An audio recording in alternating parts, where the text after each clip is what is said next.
Salam sejahtera, nama saya Prashandra Grace Sinuga, nomor matriks D201919086783783, pelajar ijazah sarjana muda psikologi semester 4. Untuk tugasan video bagi pentaksiran akhir falsafah ilmu, saya akan membincangkan tentang perbandingan epistemologi antara rasionalisme dan empirisisme.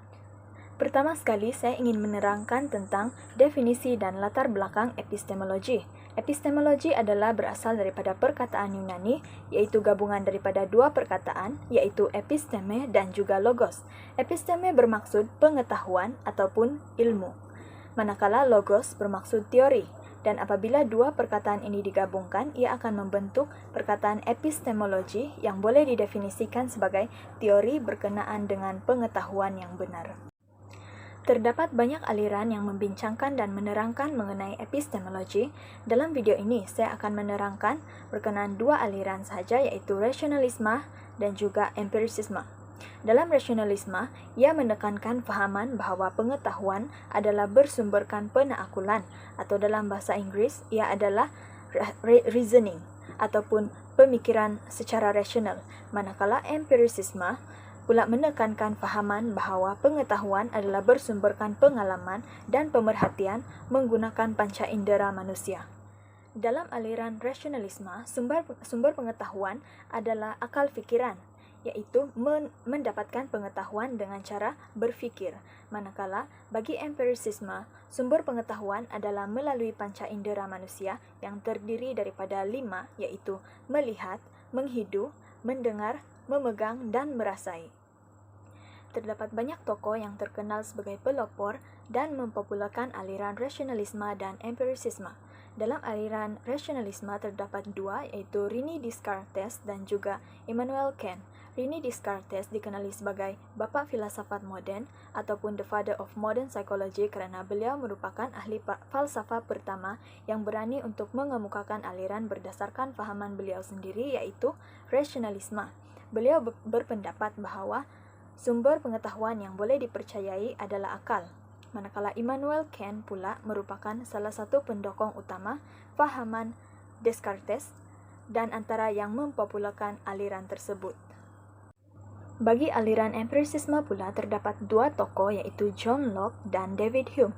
John Locke adalah tokoh yang telah menyempurnakan aliran empirisisme. Beliau berpendapat bahawa asas segala pengetahuan adalah pengalaman, manakala David Hume pula mengukuhkan lagi aliran empirisisme dengan mengemukakan bahawa seluruh pengetahuan manusia berpunca daripada pengalaman. Terdapat beberapa perbandingan antara hujah dalam aliran rasionalisme dan empirisisme. Yang pertama adalah aliran rasionalisme percaya bahawa saat lahir, manusia sudah mempunyai pengetahuan secara semula jadi, dan pengalaman dalam kehidupan hanya akan menyempurnakan pengetahuan tersebut. Manakala aliran empirisisme pula percaya bahawa akal manusia yang lahir adalah seperti sebuah kertas yang putih dan pengalaman akan mencorakkan akal tersebut. Selain daripada itu juga, aliran rasionalisme percaya kepada intuisi ataupun gerak hati, manakala aliran empirisisme tidak percaya kepada intuisi ataupun gerak hati. Dan cara berfikir dalam aliran rasionalisme adalah dengan akal yang murni, manakala dalam aliran empirisisme adalah cara berfikirnya adalah konstruktif dan juga kritikal. Aliran rasionalisme dan empirisisme mempunyai kelebihan dan kelemahan masing-masing.